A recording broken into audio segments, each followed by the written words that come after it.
ஒரே சத்தமாகவே இருக்கிறது. அதுதான் இந்த வாந்திக்கே காரணம். என்னதோ யோசிக்கிறேனா உனக்கு அசிங்கமாக இல்ல மாவனில கேட்டிருந்தா காசு பிரியாணி வாங்கிட்டு வந்து போனாலோ. சரி, இப்பொழுது கேட்கிறேன், காசு பிரியாணி வாங்கிட்டாங்க. யாருங்க பிரியாணி பிரியாணி பிரியாணி வேணும். சாப்பாடு பிரியாணி ராஜா சொல்லதா அசிங்கமா இருக்கு. பிரியாணியா? பிரியாணி தான். சரி சார். சீக்கிரம் பிரியாணிக்கு ஆறிட்டு போகுது. பிரியாணி பாதி கப்பு எத்தனை number sir? Biryani sir. Biryani எனக்கு பிரியாணி. ஆமா, ஓசி பிரியாணி கேட்டா அப்படித்தான் பண்ணுவேன். ஐ ஐ ஐ உண்மையுமே சொல்றாடா அது. ஐ ஐ எனக்கு கொஞ்சம் எனக்கு கொஞ்சம் அப்பெல்லாம் பண்ணக்கூடாது. இருமா கொஞ்சம் சாப்பிட்டுக்கிறோம். ஓகே. ஐயோ ஐயோ சிவா, நீ பார்த்த? நான் பார்க்கல. நீ பார்த்த? நான் பார்த்தேன். நான் பார்க்கல. நான் பிரியாணி சாப்பிட நீங்க பாத்தீங்க. நான் பார்க்கல. நான் பார்க்கல. பார்க்கல. நீங்க பாத்தீங்க பாத்தீங்க பாத்தீங்க. இல்ல, நான் பார்க்கறது. நான் பார்க்கல. நீங்க பாத்தீங்க கோபால், பாத்தீங்க. கோபாலா? யார் அவன்? நான் சிவா. ஐயோ மாட்டிக்கிறேங்க, கோபால் மும்பைக்கு போயிட்டானே, சமாளிப்போம். சரி சிவா, நீங்க பார்க்கல. நான் பிரியாணி சாப்பிட நீங்க பார்க்கல. ஏதாவது அப்ப வந்து சொல்லிட்டு இருக்கான். பாட்ட போடுங்கப்பா. பால் போடு. மலரும்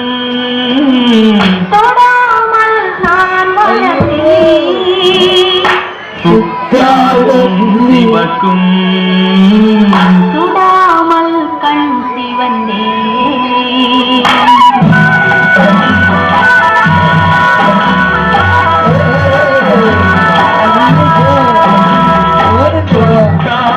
சுபம், நல்ல படம் முடிந்து விட்டது. நல்ல படமா? பேரை பாரு, விளங்கிடும்.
कि दिल पे वो खाली लगा आ गया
விளையாட்டுப்பட்டியைச் சேர்ந்த துளசி மேடையிலே காத்துக் கொண்டிருக்கிறார். அவருடைய அப்பா அங்கிருந்தாலும் மேடைக்கு வருகிறார்.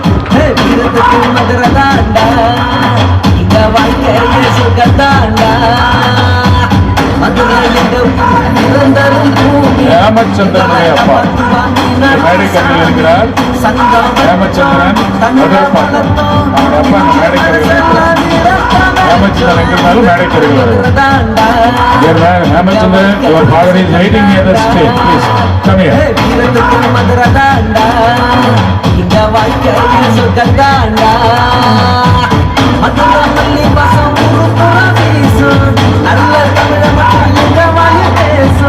உதவி செய்ய ஒரு ஆளு கண்டு வந்தா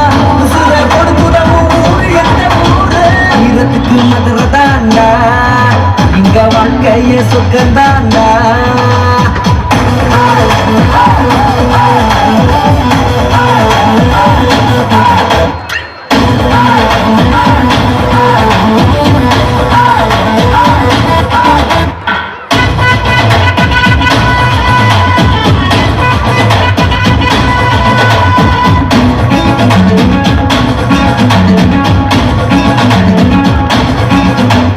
தியாகராஜா தொட்டு புட்டா பொங்கி வரும் மூல பந்தையன்னு வந்து புட்டா முந்தி வரும் கால நட்பு என்னும் பேரை சொல்லி வாழ்ந்து வந்த கர்மம் இங்க வந்து பார்த்தாலே தொத்து புடுவாண்டா இங்க வந்து பார்த்தாலே தொத்து புடுவாண்டா தீராத விளையாட்டு பிள்ளைகடா நாங்க இங்கு போகும் ஆசைகளை விட்டதில்லை எங்க வாழ்க்கையில மிச்ச தொட்டு வாழ போறோம் நாங்க எங்களை வாழ்த்த ஓடி வாங்க நீங்க எங்களை வாழ்த்த ஓடி வாங்க நீங்க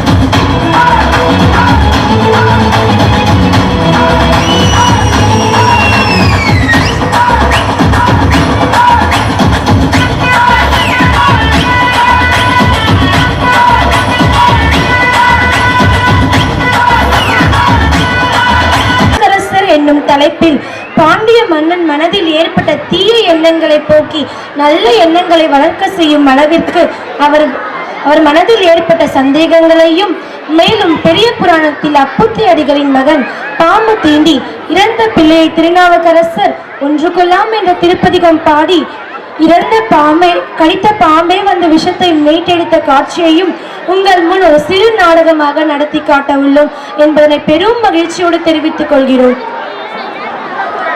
ஓ, ஆஸ்தான புலவரா, உங்களைத்தான் அழைக்க நினைத்தேன். நீங்களே வந்து விட்டீர்கள். என்ன சூரல்துவம் பெற்ற கலையை ரசித்து அதிலே மனதை பறிகொடுத்து மனிதன் மிருகமாகி பாவத்தின் படிகளையை வழுக்கி விழப்போகும் தருணம் மனம் திருந்தி மீண்டும் பழைய சூழ்நிலைக்கே வந்துவிட்டால்? வேந்தே, தான் செய்த தவறை உணர்ந்த போது மனிதனாக மாறிவிட்டான். அந்த மனிதன் மேலும் புரிதலாக வேண்டும் என்றால் இறைவன் வழிபாட்டில் இரவும் பகலும் ஈடுபட வேண்டும். இறைவன் வழிபாடு அதுதான் அதற்கு சரியான பிராச்சித்தமோ? இதயத்தை தூய்மையாக்க வேண்டும் என்றால் வேறு வழி. அங்கனமாயின் அந்த இறைவன் இப்போது எங்கே இருக்கிறான்? எந்த திசை நோக்கி கொண்டிருக்கிறான்? இப்போது என்ன செய்து கொண்டிருக்கிறான்? இந்த 3 கேள்விகளுக்கு தாங்கள் சரியாக விளக்கம் கூறிவிட்டால் நான் தடையின்றி ஆண்டவன் வழிபாட்டில் ஈடுபட தயாராயிருக்கிறேன். வேந்தே, இது என்ன கேள்வி? இறைவன் எங்கும் இருக்கிறான். அவனன்றி ஓரணுவும் இல்ல எங்கேயும் கூறுவது போது அவன் இல்லாத எதுவும் இல்லை என்று புரியவில்லையா? அப்படி சொன்னால் போதாது. தெரியாத நந்தத்தை தெளிய வைத்து புரியாத விஷயங்களை புரிய வைத்து என் கேள்விகளுக்கு சரியாக விளக்கம் கூற வேண்டும். இதற்கு விளக்கம் நான் எப்படி சொல்வேன்? இறைவன் எங்கும் இருக்கிறான், என் உள்ளும் இருக்கிறான், உங்கள் உள்ளத்தில் உள்ளும் இருக்கிறான். என் வினாவுக்கேற்ற விடையே அல்ல இது. ஆஸ்தான புலவருக்கே இதற்கு சரியாக விளக்கம் கூற தெரியவில்லை என்றால் என் அறியாமை நான் எவரிடம் சுதாரித்துக் கொள்வேன்? மன்னா, மறுபேச்சு தேவையில்லை. இன்று ஒரு பொழுது அவகாசம் தருகிறேன். நாளை காலை சபைக்கு வந்து என் கேள்விகளுக்கு சரியாக விளக்கம் கூற வேண்டும். வேந்தே, வருகிறேன். தயவு செய்து சபையில் சந்திப்போம். ஒரு வார்த்தை. வணக்கம். இன்று என் மனதிற்கு அமைதி இல்லை அம்மா. ஏன் தாத்தா, என் மேல ஏதாவது கோவமா? நான் ஏதாவது தப்பு செஞ்சுட்டேனா? இல்லை அம்மா, நீ ஒரு திருப்பத்தினால்தான் நான் இந்த உலகத்தில் உயிரோடு இருக்கிறேன். நானும் அப்படிதான் தாத்தா. உங்களுக்காக தான் இந்த உடம்புல உசுரையே வச்சுட்டு இருக்கேன். பொன்னி, நான் இந்த உலகத்தில் வயகிய பருவத்தில் கூட தெம்போடு இருக்கிறேன். அது சரி, மனசு சரியில்லைன்னு சொன்னீங்களே, அதற்கு என்ன காரணம்? பதில் சொல்ல தெரியாத நிலையில் மன்னர் என்னிடம் 3 கேள்விகள் கேட்டார். தாத்தா, நீங்க தான் எல்லாம் படிச்சிருக்கீங்களே, உங்களாலே பதில் சொல்ல முடியாத அளவுக்கு ராஜா அப்படி என்ன கேள்வி கேட்டாரு? இறைவன் எங்கே இருக்கிறார், எந்த திசையை நோக்கி கொண்டிருக்கிறார், என்ன செய்து கொண்டிருக்கிறார், இதான் நம்ம மன்னர் கேட்ட 3 கேள்விகள். அடக்கடவுளே, இதற்கு அவங்களால பதில் சொல்ல முடியல. ஆமாம்மா, எனக்கு இதற்கு பதில் சொல்ல தெரியவில்லை. தாத்தா, நீங்க கவலையே படாதீங்க, நான் போய் உங்க ராஜா கிட்ட பதில் சொல்றேன், போதுமா?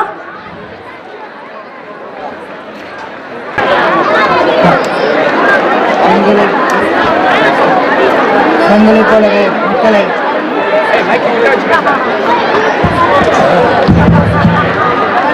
போலவே மக்களை கருணையுடன் காக்கின்ற மன்னவன், எதிர்கொண்ட பகைவரை ஜெயம் கொண்டு புகழ் கண்ட பெருமகன், ஏற்றமிகு புலமையை போற்றி வரவேற்றிய கோமகன், தெய்வ திருப்பணி பலம் செய்து முடக்கிட்ட நிறைமகன், கலைத்தாயின் முதன் மகன், தர்மத்தின் தலைமகன், காவலருக்கு காவலன், மன்னருக்கு மன்னவன், எங்களின் வல்லவன், வாழ்க வாழ்க. வாழ்க மக்கள், வளக நாடு. வரப்புயர நீர் உயரும், நீர் உயர நெல் உயரும், நெல் உயர குடி உயரும், குடி உயர்ந்தால்தான் இந்த கோமகன் உயர்வான் என்ற வாக்கிற்கு முதற்கண் தலைவணங்கி சபையை துவக்கிறேன். அமைச்சரே, நேற்று என் மனதில் ஏற்பட்ட சந்தேகத்தை தீர்த்து கொள்ள ஆஸ்தான புலவரிடம் 3 கேள்விகளை கேட்டிருந்தேன். அதற்கு தக்கபடி பதில் கூற அவர் சபைக்கு வந்திருக்கிறாரா? மன்னா, ஆஸ்தான புலவர் இன்று சபைக்கு வரவில்லை. ஏன்? என் வினாக்களுக்கு விடை தேடிக் கொண்டிருக்கிறாரா அல்லது சபைக்கு வராமல் என்னை அவமதிக்கிறாரா? இல்லை வேந்து, ஆஸ்தான புலவர் ஒரு காலமும் அப்படி இருக்க முடியாது. ஆஸ்தான புலவர் மிகவும் அவயடக்கம் உள்ளவர்.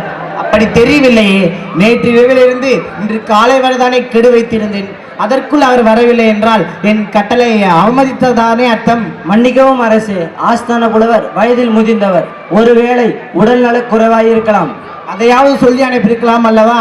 அப்படியும் சொல்லி அனுப்பவில்லை. தாங்கள் பிறகு முடிவாக கூறும் விளக்கம்? மன்னா, முடிவினை நாங்கள் கூறுவதற்கு முன்பாக புலவரின் பேத்தி என்ற ஒரு சிறுமி அவர்கள் சார்பில் தங்களை பேட்டிக்கான அரண்மனை வாயிலில் காத்து கொண்டிருக்கிறாள். அவளை தாங்கள் அனுமதித்தால். என்ன? புலவரின் பேத்தி, அதுவும் சிறுமி, அவர் சார்பில் என்னை காண வந்திருக்கிறாளா? இது என்ன புரியாத புதிர்? வர சொல்லுங்கள். வாழ்க மன்னா, வளர்க உன் ஆட்சி, ஓங்குக நின் புகழ், உயர்க உன் செங்கோல், தலைக்கட்டும் தர்மம், செழிக்கட்டும் நாடு, வாழட்டும் மக்கள். புலவரின் பேத்தி பொன்னி என் பெயர். வணக்கம். மீன் குஞ்சுக்கு நீந்த கத்து கொடுக்க தேவையில்லை, புலிக்கு பிறந்தது பூனையாகுவதில்லை. அதுபோல் புலவரின் பேத்திக்கு பேச்சிலே அழகுக்கு பஞ்சம் இல்லை. கவிஞன் வீட்டு கட்டுத்தறியும் கவிப்பாடும் என்பார்களே, அப்படி இருக்கும்போது புலவரின் பேத்தி பேசுவதா உங்களுக்கு ஆச்சரியமாக இருக்கிறது? இல்லை, அதிசயமாக இருக்கிறது. கண்முனை நடப்பது கனவா அல்லது நனவா என்ற சந்தேகம் கூட தோன்றுகிறது. சந்தேகமே வேண்டாம், நடக்கும் சம்பவம் கனவல்ல, நினைவுதான். என்னை இது மேலும் மேலும் இழப்பை உண்டாக்கி கொண்டிருக்கிறாயே. இல்லை வேண்டே, இது அவ்வளவு பெரிய பிரச்சனையும் இல்லை, அவர் வந்து சொல்ல வேண்டிய அவசியமும் இல்லை. சிறு பிரச்சனை, அதனால்தான் நானே வந்திருக்கிறேன். உண்மைதான்.